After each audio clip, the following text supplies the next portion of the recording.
আলহামদুলিল্লাহ, সমস্ত প্রশংসা আল্লাহ সুবহানাহু ওয়া তাআলার জন্য, যিনি আমাদেরকে রমজানুল মুবারকের রমাদানের শেষ জুমায়, জুমাতুল বিদা ২৭তম রমাদানে আল্লাহ রাব্বুল আলামিন আমাদের উপস্থিত করে দিলেন। সেই মহান রব্বুল আলামিনের দরবারে আমরা উঁচু কণ্ঠে শুকরিয়া আদায় করি। আলহামদুলিল্লাহ, রব্বানা লাকাল হামদ হামদান কাসীরান তাইয়িবান মুবারাকান ফীহি, ইয়া রব লাকাল হামদ কামা ইয়ানবাগি লিজালালি ওয়াজহিকা ওয়া আযীমি সুলতানিক। সম্মানিত ভাইরা আমার, রমজানুল মুবারক শেষের দিকে, আজকে রমজানের শেষ জুমা, জুমাতুল বিদা। এই বছর আমরা রমজান মাসে আর কোনো শুক্রবার পাব না। চিন্তা করে দেখেন যে রমজান মনে হয় সবে মাত্র শুরু হইল, ইতিমধ্যে আর মাত্র 3টা, আল্লাহ যদি চায়, না হলে 2টো। রহমতের মাস, বরকতের মাস আমাদের মাস থেকে বিদায় নিচ্ছে। নাজাতের মাস, যে মাসে রিজিকের প্রশস্ততা থাকে, ইবাদত বন্দেগী মানুষের আগ্রহ থাকে অন্য মাসের তুলনায়। আমরা যারা রোজা রাখি তারা মনে মনে খুশি হচ্ছি, বাঁচতেছি, তারাবি পড়া লাগবে না, না খেয়ে থাকা আর লাগবে না, মনে হয়েছে বেঁচে যাচ্ছি। কিন্তু যারা কবরবাসী তারা চিন্তা করতেছে, আল্লাহ রমজানে তো আপনি আমাদের মাফ করে দিছেন, না জানি রমজানের পরে আবার কবর আযাব শুরু হয়ে যায়। অথচ আমি আপনি কিন্তু এই কবরের বাসিন্দা থাকতে পারতাম। যে কোনো দুর্ঘটনাবশত আমরা দুনিয়ার জীবন শেষ করে কবরে এই মুহূর্তে থাকতে পারতাম। যেরকম আমাদের অনেক সাথী ভাই, আপনজন, আত্মীয় স্বজন কবরে আছে। অথচ আমাদের দুঃখ থাকা দরকার যে আল্লাহ রহমতের মাস চলে যাচ্ছে, বরকতের মাস চলে যাচ্ছে, নাজাতের মাস চলে যাচ্ছে। গুনাহ মাফের একটা সুবর্ণ সুযোগ ছিল। এজন্য সম্মানিত ভাইরা আমার, আমরা যারা প্রকৃত ঈমানদার, প্রকৃত মুসলমান, আমরা এই রমাদানে যেরকম আল্লাহ রাব্বুল আলামিনের বেশি বেশি বন্দেগী করছি, জামাতে নামাজ পড়ার চেষ্টা করছি, কুরআন তেলাওয়াত করছি, তাসবিহ তাহলিল পাঠ করছি, বিভিন্ন ধরনের ইবাদতে আমরা মগ্ন ছিলাম। পাপের কাজের কাছেও আমরা যাই নাই। পাপের কাজ আমরা করি নাই যে রোজার মাসে পাপের কাজ করা যাবে না। প্রত্যেক মানুষের মুখ থেকে এই একটা কথাই বের হয় যে এটা রোজার মাস, ঝগড়া করা যাবে না, রোজার মাস মিথ্যা কথা বলা যাবে না, রোজার মাস গীবাত করা যাবে না, রোজা রেখে রোজার মাসে অন্যায় করা যাবে না, হারাম কোনো কাজ করা যাবে না, পাপের কাজ করা যাবে না, গালি গালাজ করা যাবে না, অশ্লীল কোনো কাজও করা যাবে না। আমাদের রোজা রাখি বা না রাখি সবাই কিন্তু এই কথাই বলতো রমজানে। এই জন্য আমাদের ঈমানের দাবি হলো রমজানের বাইরেও আল্লাহ রাব্বুল আলামিন এই একটা মাস আমাদের ঈমানদারদেরকে প্রশিক্ষণ দিলেন যে বাকি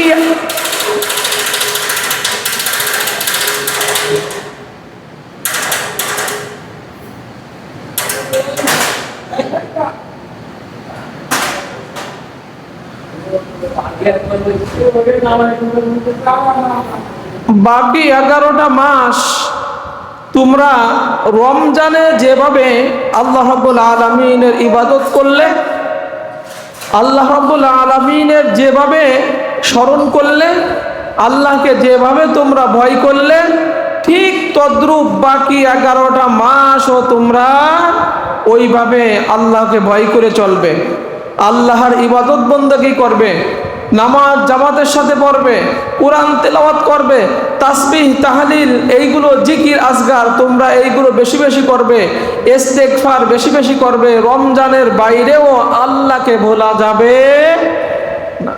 এই রমজানে একটা মাস আল্লাহ রাব্বুল আলামিন, এই জন্য নবীজি বলেন রমজান হচ্ছে, এই রমাদান মাস হচ্ছে আল্লাহ রাব্বুল আলামিনের মাস। আমরা আল্লাহ রাব্বুল আলামিন বেশি কাজ করছি, শয়তানকে আল্লাহ বেঁধে আল্লাহ প্রশিক্ষণ দিলেন। ইমানদাররা এইভাবে বাকি 11টা মাস যদি তোমরা আমার নৈকট্য অর্জন করতে পারো, আমার বিধিবিধান হুকুম তোমরা মানতে পারো, রমজানে যেরকম জাহান্নামের দরজা বন্ধ করে দিয়েছি, বাকি 11টা মাস তোমাদের জন্য জাহান্নামের দরজা বন্ধ করে দেব। রমজানে যেরকম তোমাদের জন্য জান্নাতের দরজা খুলে দিয়েছি, বাকি মাসগুলোতেও আমি রব্বুল আলামিন তোমার জন্য জান্নাতে ঢোকার আগ পর্যন্ত জান্নাতের দরজা এইভাবে খুলে রাখবো। সুবহানাল্লাহ। আল্লাহ রব্বুল আলামিন আমাদের শিক্ষা দিচ্ছেন। আসমানের দরজা খুলে দিয়েছি তোমাদের জন্য, রিজিকের দরজা খুলে দিয়েছি। রমজানে রিজিকের দরজা আল্লাহ রাব্বুল আলামিন এতটা খুলে দিয়েছেন যে রমজান মাসে খাদ্য খাবার মানুষের বেশি না কম? বেশি না? ধনী হোক গরিব হোক, এমনকি ধনীরা গরিবের প্রতি উৎসাহিত হয়ে আল্লাহ রাব্বুল আলামিন রোজা রাখার কারণে খেজুর হোক, খুরমা হোক, আটা হোক, একটু পেঁয়াজ হোক, যা হোক ইফতার বানাইও গরিবের বাড়িতে বাড়িতে, প্রতিবেশী বাড়িতে পৌঁছায় দেয়। আল্লাহ রাব্বুল আলামিন বলেন, বান্দারে তোরা যদি বাকি 11টা মাস এইভাবে ইবাদত করতে পারতি, আমাকে মেনে চলতি, আমার নির্দেশ মোতাবেক জীবন এইভাবে চালাতি, রমজানে যেরকম চালাইছো, বাকি 11টা মাস আমি রব্বুল আলামিন রিজিক এইভাবে তোদের দিয়ে দিতাম। সুবহানাল্লাহ। কষ্ট হইতো না। অফিস সামাই রিজকুকুম, তোমাদের রিজিক আসে আসমান থেকে, রিজিক আসমান থেকে আসে। এই জন্য সম্মানিত ভাই, আপনার জীবনে বিপদ, আপনার রিস্কের সমস্যা, আল্লাহ রাব্বুল আলামিন রমজান তার বাস্তব উদাহরণ পেশ করলেন যে রোজার মাসে যেরকম আল্লাহকে বেশি বেশি ডাকছো, ইবাদত বন্দেগী করছো, কোরআন তেলাওয়াত করছো, ইস্তেগফার করছো, জামাতের সাথে নামাজ পড়ছো, তুমি বাকি 11টা মাস এরকম জামাতে নামাজ পড়ো, ইবাদত বন্দেগী করো, কোরআন তেলাওয়াত করো, তাসবিহ তাহলিল পড়ো, আমি রব্বুল আলামিন এই সংকট তোমার থেকে দূর করে দেব। এটাই বাস্তব প্রমাণ। রমজানে আমরা পাপের কাজ এতটা সংযত হয়ে করছি যে রোজা রেখে পাপের কাজ রমজান মাসে করা যাবে না। আপনিও রমজানের বাইরে যেও যখন কোন একটা পাপের কাজ করবেন, তখন আপনি মনে করবেন, হায় আমি তো মুসলমান, আমি তো ইমানদার বান্দা, আমার দ্বারা এই পাপ কাজ হওয়া উচিত না। আপনি ওইখানে আল্লাহ রাব্বুল আলামিনকে ভয় করে চলবেন। এতটা ক্ষুধা পেট নিয়ে, পিপাসা পেট নিয়ে, পিপাসা আপনার লাগছে, ক্ষুধা লাগছে, তারপরেও খাবার থাকা সত্ত্বেও, কষ্ট হওয়া সত্ত্বেও আপনি খাইলেন না, তাহলে আপনি একটা পাপের কাজ করবেন, গুনার কাজ করবেন, সেখানে না করলে আপনার কষ্ট হবে, করলে মজা লাগবে। আপনি যদি চিন্তা করেন যে এই পাপের কাজ করলে আল্লাহ রাব্বুল আলামিন আমার প্রতি বেজার হবে, আল্লাহ রাব্বুল আলামিন আমার প্রতি নারাজ হয়ে আমাকে জাহান্নামের আসামি করে দিবে, আমার কষ্ট হচ্ছে, কিন্তু রব্বুল আলামিন খুশি হয়ে তো আমাকে জান্নাত দিবেন, আমার গুনাহ মাফ করে দেবেন, তাহলে আমি পাপের কাজটা কেন করব? এইভাবে আমরা বাকি দিনগুলোতেও রমজানে যেরকম ফিরে আসছি পাপের থেকে, বাকি দিনগুলো আমরা ফিরে আসব। আর একটা বিষয় আমাদের খেয়াল রাখা দরকার, রমজান আসছে আমাদের গুনাহমুক্ত করার জন্য, আমাদের জীবনের সাথে হিসাব মিলায় যে আর মাত্র সামনে 3টা দিন আমরা বাকি পাবো। এই 3টা দিনে আমরা কার কত জীবনে গুনাহগুলো আছে মাফ করতে পারছি কিনা। নবীজি বলেন, ইযা দাখালা আলাইহি রমাদান সুম্মান সালাখা ক্বাবলা আইয়ুগফারা লাহু। জিবরাইল আলাইহিস সালাম কানে কানে বলেন, ইয়া রাসূলুল্লাহ সাল্লাল্লাহু আলাইহি ওয়াসাল্লাম, মেম্বারে নবীজি উঠতেছেন যে আপনার নাম শ্রবণ করলো, দ্রুত বলল না ধ্বংস। নবী বললেন আমিন। আবার বললেন, নবীজি আপনার উম্মাহ রমজানে প্রবেশ করলো, অথচ রমজান পার হয়ে গেল, কিন্তু তার আমল নামায় গুনাহ থেকে গেল, ধ্বংস হয়ে যাক। নবীজি বলেন আমিন।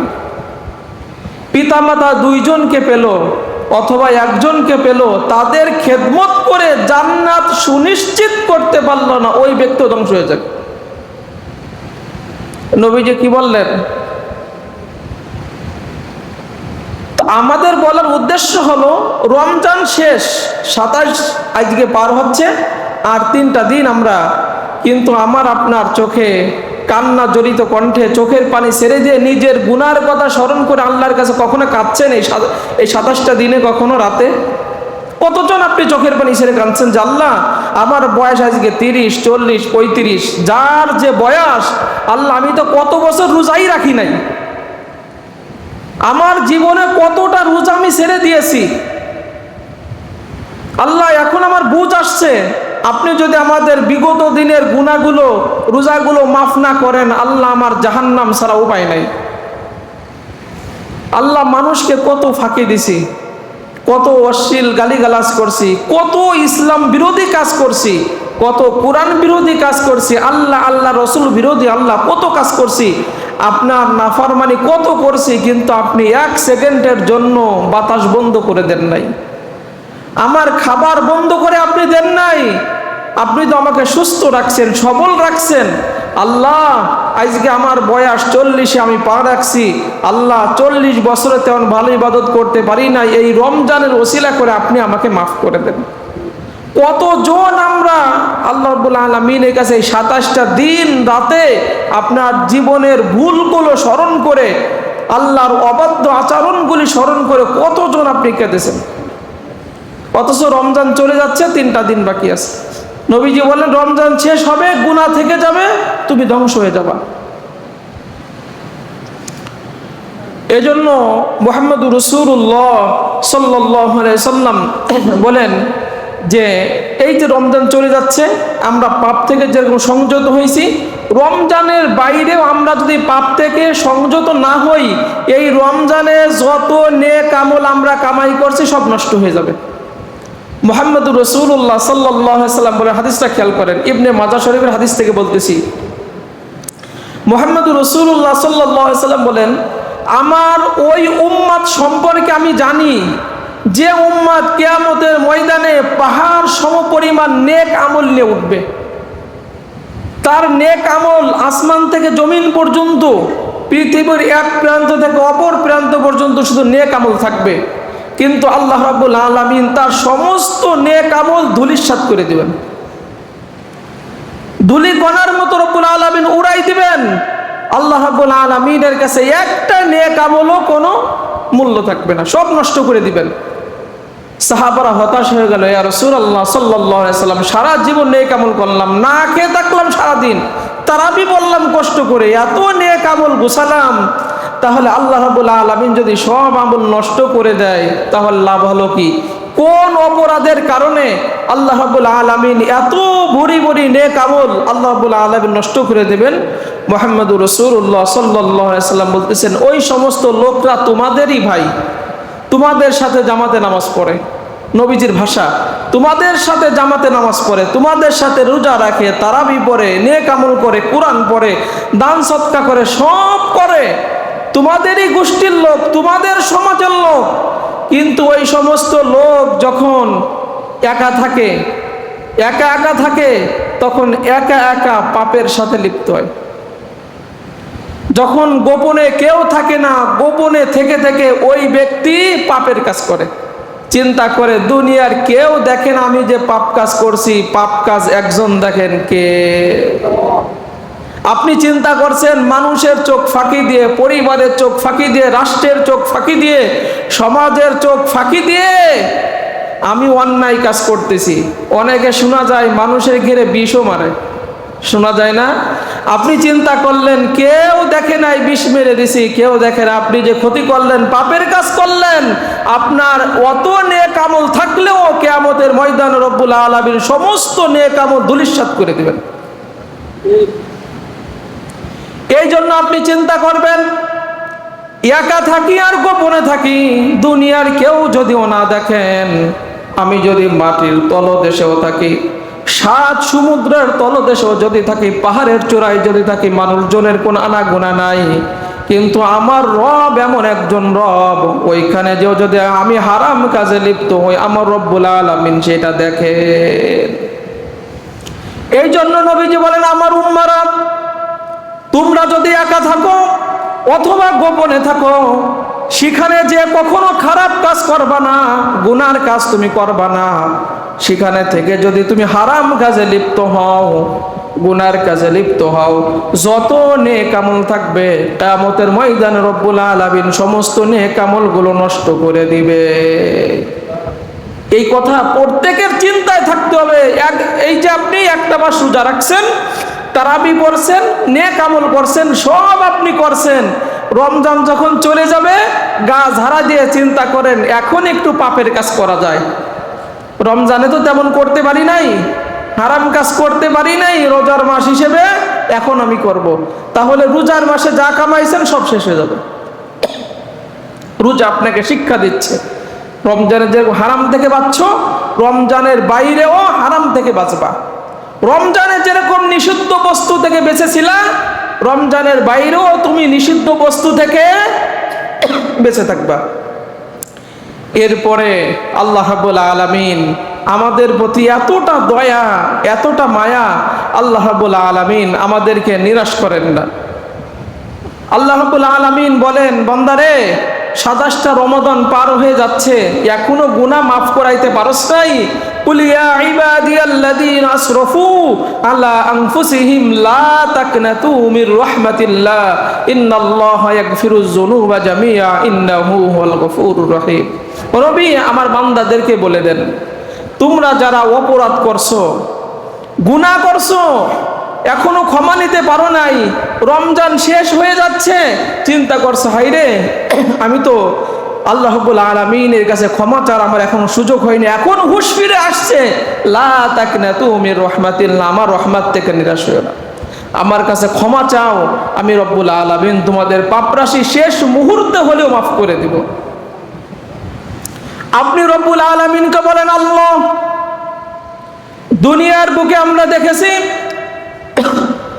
ভালো ফসলের সাথে খারাপ ফসল যদি চালাই দেওয়া যায়, ভালো ফসলের সাথে যদি চিটা ফসলগুলো চালাই দেওয়া যায়, রব্বুল আলামিন আমাদের এই মহল্লাবাসী অনেকে রোজা রাখছে, তারাবি পড়ছে, ওই সমস্ত ভালো রোজাদার আর ইমানদারদের সাথে রব্বুল আলামিন আমি একজন নগণ্য গোলাম, আপনি আমাকেও মাফ করে দে। আপনি বলেন, এই আয়াতের একটা তাফসীর আপনাদেরকে শোনাই। এই আয়াতটা আল্লাহ রাব্বুল আলামিন হযরত আদম আলাইহিস সালামকে শোনাইছিলেন ওই রূহের জগতে। আল্লাহ রাব্বুল আলামিন ইবলিসকে যখন জান্নাত থেকে বের করে দিলেন, ইবলিস বলল, আল্লাহ আদমের কারণে আমার সব ইবাদত নষ্ট হলো। এত বছর লক্ষ লক্ষ বছর ইবাদত করছে, সিজদা করছে, সব নষ্ট করে দিলেন আদমের কারণে, জান্নাত থেকে বের করে দিলেন। আপনি যদি আমাকে ক্ষমতা না দেন তাহলে আমি আদমের সাথে পারবো না। আল্লাহ রাব্বুল আলামিন বলেন, আদমকে প্রভাব বিস্তার ক্ষমতা আমি তোমাকে দিয়ে দিলাম। ইবলিস বলল, আল্লাহ আরো একটু ক্ষমতা দেন। আল্লাহ রাব্বুল আলামিন বলেন, যাও আদমের যত সন্তান হবে তোমারও তত সন্তান হবে। বলল, আল্লাহ আপনি আমাকে আরো ক্ষমতা দেন। আল্লাহ রাব্বুল আলামিন বলেন, আদম সন্তানের বক্ষে বুকের মধ্যে আমি তোমার বসবাসের জায়গা করে দিলাম।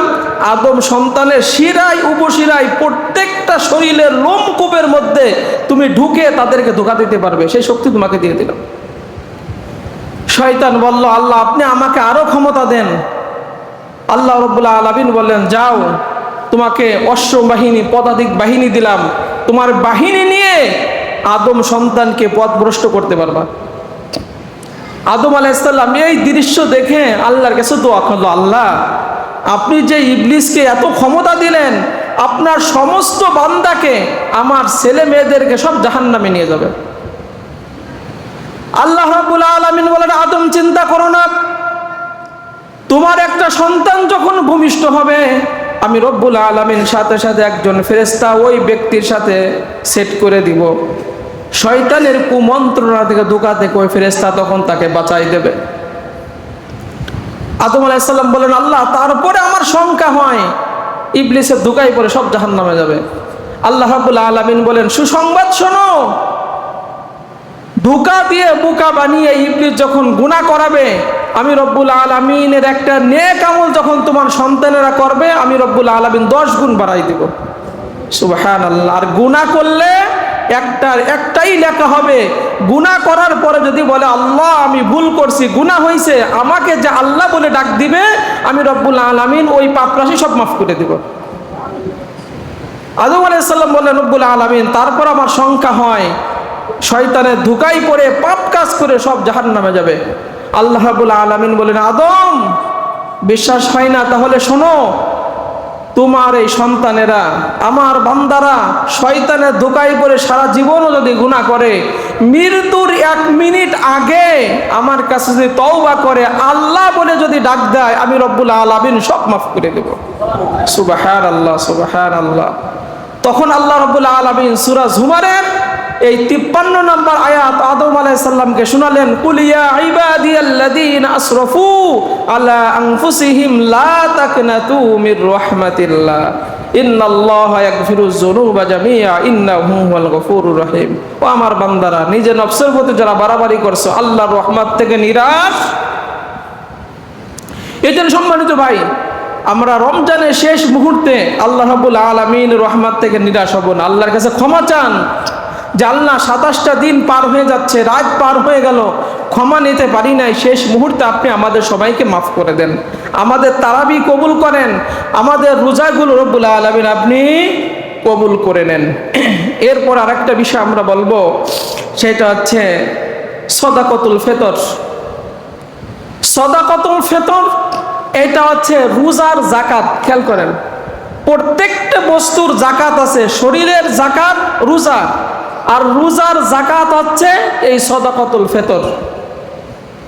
সাদাকাতুল ফিতর এই যাকাত দিলে বস্তু পবিত্র হয়। যাকাত দিলে কি হয়? বস্তু পবিত্র হয়। রোজা রেখে আপনি অনেক নিষিদ্ধ কাজ করছেন, গালিগালাজ করছেন, ঝগড়া করছেন, মিথ্যা বলছেন, গীবাত করছেন, অনেক ভুল আমাদের মাঝ থেকে প্রকাশ পাইছে। আল্লাহ রাব্বুল আলামিন এই সাদাকাতুল ফিতর, এই রোজার যাকাত দিয়ে আল্লাহ রাব্বুল আলামিন রোজাকে পরিপূর্ণ করে দেন। সুবহানাল্লাহ। তার মানে রোজার ক্ষতিপূরণের কাফারা হচ্ছে সাদাকাতুল ফিতর। সাদাকাতুল ফিতর আপনি দেবেন, এই 30টা রোজার মধ্যে যত ভুল ছিল, যত পাপ ছিল, যত গুনাহ ছিল, রব্বুল আলামিন সবগুলো মাফ করে দিয়ে এই ফিতরা দেওয়ার কারণে আল্লাহ রাব্বুল আলামিন রোজাকে স্বয়ং সম্পূর্ণ পরিপূর্ণ করে দেন। সুবহানাল্লাহ, সুবহানাল্লাহ। রোজাকে পুত পবিত্র করে দেন, কারণ রোজা হচ্ছে ঢাল। নবীজি বলেন, যদি ঢাল দুর্বল হয়, তোমাকে আত্মরক্ষা করতে পারে না, শত্রুর কাছ থেকে তোমাকে বাঁচাতে পারে না। তা রোজা ঢাল, তুমি রোজা, এই ঢাল নামক রোজাকে মিথ্যা বলে দুর্বল করছো, গীবাত করে দুর্বল করছো, ঝগড়াঝাটি করে দুর্বল করছো, গালিগালাজ করে, তর্ক বিতর্ক করে, অশ্লীল কথা বলে তুমি এই রোজাকে দুর্বল করে দিছো। সাদাকাতুল ফিতর দিবা, আল্লাহ রাব্বুল আলামিন ওই সবগুলো মাফ করে দিয়ে রোজাকে মজবুত ঢাল তোমার জন্য বানাই দেবেন। তখন তুমি জাহান্নাম থেকে এই রোজা নামক ঢাল দিয়ে বাঁচতে পারবা। কথা কি বুঝছেন? এই জন্য সাদাকাতুল ফিতর মুহাম্মদুর রাসূলুল্লাহ সাল্লাল্লাহু আলাইহি সাল্লাম বলেন, 2টা কারণে সাদাকাতুল ফিতর আল্লাহ রাব্বুল আলামিন নির্ধারণ করছেন। এই একটা হচ্ছে রোজার ঘাটতি ক্ষতিপূরণ করার জন্য সাদাকাতুল ফিতর দিয়ে থাকি। 2 নাম্বার কারণ হচ্ছে গরিব, অসহায়, এতিম, মিসকিনরা ঈদের দিনে পরিবার পরিজন নিয়ে ভালো কিছু খেতে পারে, আনন্দ ফুর্তি করতে পারে, ভালো পোশাক আদি তারা কিনতে পারে। এই জন্য আল্লাহ রাব্বুল আলামিন এই সাদাকাতুল ফিতর নির্ধারণ করে দিয়েছেন। আর একটা উদ্দেশ্য হলো ধনী গরিবের বৈষম্য দূর করে সমাজে সৌহার্দ্য সম্প্রীতির একটা বন্ধন সৃষ্টি করে সাদাকাতুল ফিতর। এই যে ধনীরা গরিবদের কাছে সদকা দেয়, টাকা পয়সা দেয়, গরিবরা ধনীদের কাছে আসতেছে, এই যে একে অপরের সাথে যে এই যে নেওয়া দেওয়ার একটা লেনদেন হচ্ছে, উঠা বসা হচ্ছে, সালাম বিনিময় হচ্ছে, মহব্বত হচ্ছে, আপনার একটা সদাকা পেয়ে সে তার পরিবার নিয়ে ভালোভাবে ঈদ কাটাতে পারছে, এইটা হচ্ছে ইসলামের একটা সৌন্দর্য, একটা সম্প্রীতির বন্ধন সাদাকাতুল ফিতর স্থাপন করে থাকে।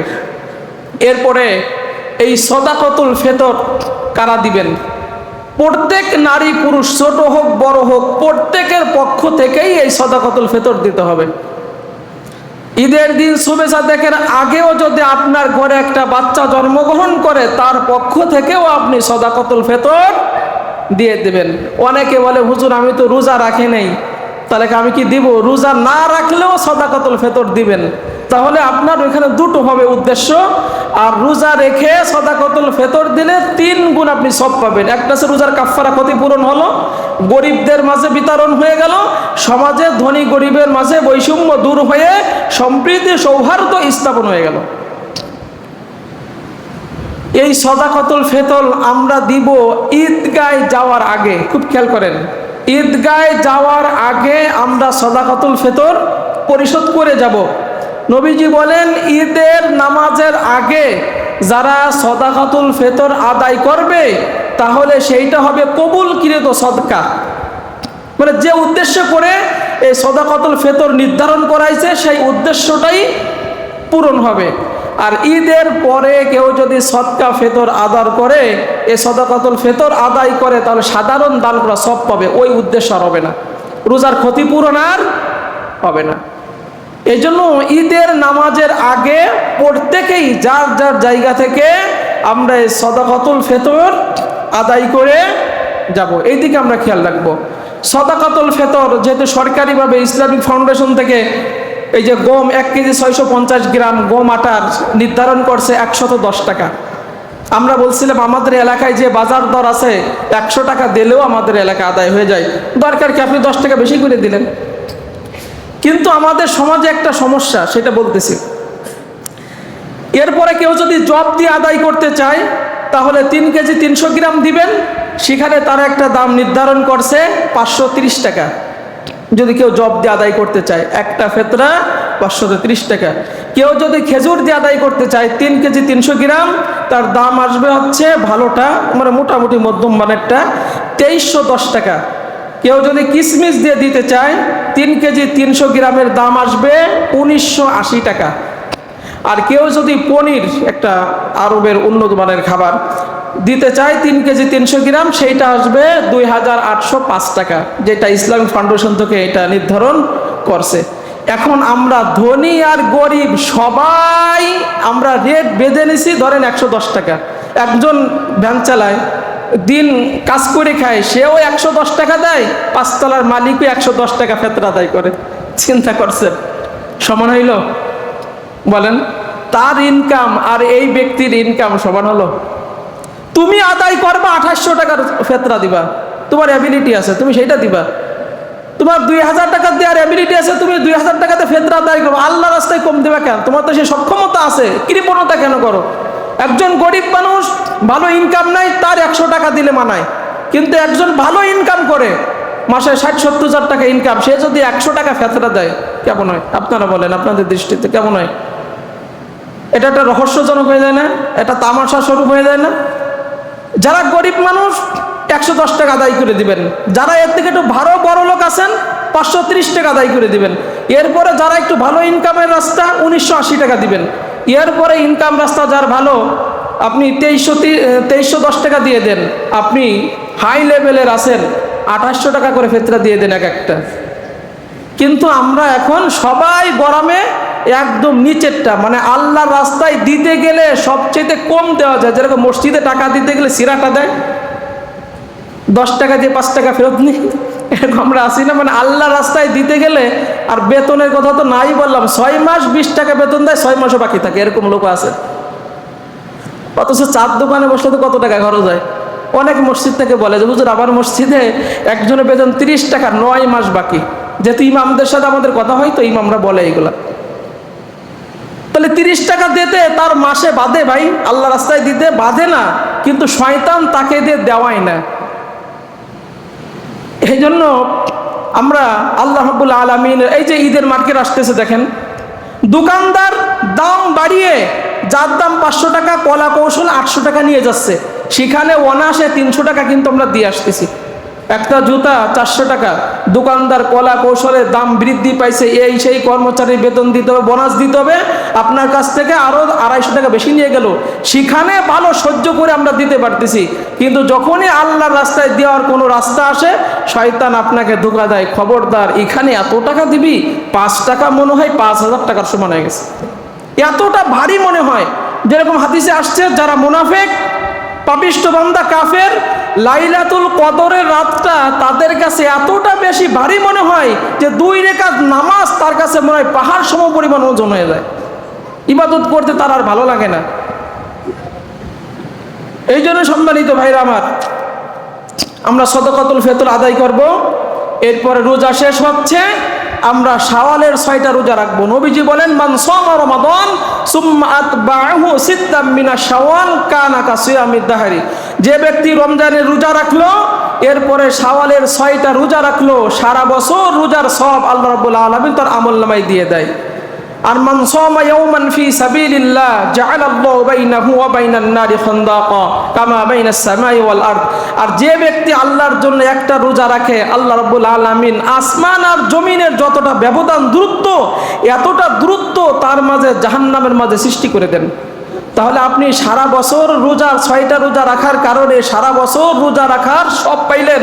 তার মানে আপনি রমজানে 30টা রাখলেন, ওই 6টা রাখলেন, তার মানে আপনি সারা বছর যেন রোজাই রেখে গেলেন।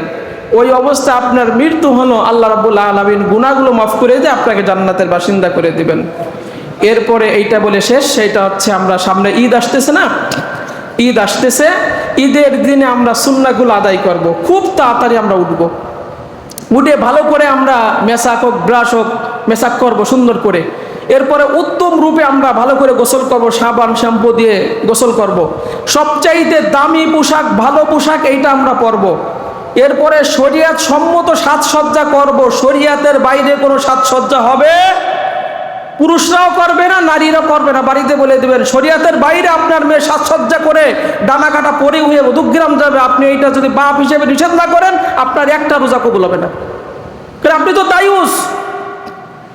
এই জন্য আমাদের ছেলেদেরকে বলি, মেয়েদেরকে বলি, ঈদের দিনে আমরা অশ্লীলতা বেহায়াপনা আমাদের সন্তানের আমাদের সামনে করি, অথচ আপনি একজন নামাজি ব্যক্তি, আপনি এক রোজাদার ব্যক্তি, আপনার সন্তান এইটা করে বেড়াচ্ছে, অথচ আপনার কোনো খবর নেই। এরপরে বেধর্মীদের মতো আমরা আতশবাজি ফুটাই। প্রত্যেকটা গার্ডিয়ান প্রত্যেকটা বাচ্চাকে নিষেধ করেন, আপনার কষ্টের অর্থ দিয়ে আপনার সন্তান জাহান্নামের কাজ করতেছে, আর আপনি তাকায় তাকায় দেখতেছেন। আপনি কেমন পিতা যে আপনার সন্তানকে জাহান্নামের আগুনে ঢেলে দিচ্ছেন? এর জন্য শরীয়ত সম্মত সাজসজ্জা করবেন। এরপরে সুঘ্রাণ আমরা মাখাবো। ঈদে যাওয়ার আগে সাদকাতুল ফিতর আদায় করে যাব। মিষ্টি জাতীয় কিছু খাবার খাবো, ঈদগাহে যে নামাজ পড়বো, আগে আগে ঈদগাহে যাব। মাইকে ডাকা লাগে, ভাই ঈদের নামাজের 10 মিনিট আছে, তাড়াতাড়ি আপনারা আসেন। কেন? বছরে একটা দিন আপনার কাজ গোছায় না কেন? আগের থেকে গোছাইতে পারেন না? বছরে একটা দিন প্রত্যেককে আমার মুসল্লিদের বলবো, আমার যেন ডাকা না লাগে যে ভাই আর 20 মিনিট আছে, আপনারা আসেন। বছরে একটা দিন আগের থেকে কাজ গোছায় রাখবেন। জামাত নির্ধারিত সময় আপনার তাড়াতাড়ি চলে আসবেন, জামাত শুরু হয়ে যাবে, তারপর আপনি বাকি কাজগুলো পরিবারে যে সারেন। এরপরে আগে আগে ঈদগাহে আসবেন, পায়ে হেঁটে ঈদগাহে আসবেন। ঈদগাহে এসে আপনারা জামাতের সাথে নামাজটা আদায় করবেন। আসার সময় আস্তে আস্তে বলবেন, আল্লাহু আকবার, আল্লাহু আকবার, লা ইলাহা ইল্লাল্লাহু, আল্লাহু আকবার, আল্লাহু আকবার, ওয়ালিল্লাহিল হামদ। যাওয়ার সময় রাস্তাটা একটু চেঞ্জ করে যাবেন, সুন্নাত তরিকা। যে রাস্তাতে আসছেন একটু ঘুরে গেলেন। এই 13টা সুন্নাত আল্লাহ রাব্বুল আলামিন ঈদের দিনে আমাদের পালন করা তৌফিক দান করুক, আমরা বলি আমিন। রমজানের শেষ জুমা আমরা রব্বুল আলামিনকে বলি যে আল্লাহ আপনি এই শেষ জুমায় আমাদের সবাইকে মাফ করে দেন, আমরা বলি আমিন। আমরা যে রোজা রাখতে পারছি, তারাবি রাখতে পারছি, হয়তো আগামী রমজান আমরা না পেতে পারি, আগামী জুমা রমজান আমরা না পেতে পারি। এজন্য আমরা যে আল্লাহ রাব্বুল আলামিন সুস্থভাবে রোজা তারাবি পড়ার সুযোগ দিলেন, উঁচু কণ্ঠে আমরা শুকরিয়া আদায় করি, আলহামদুলিল্লাহ।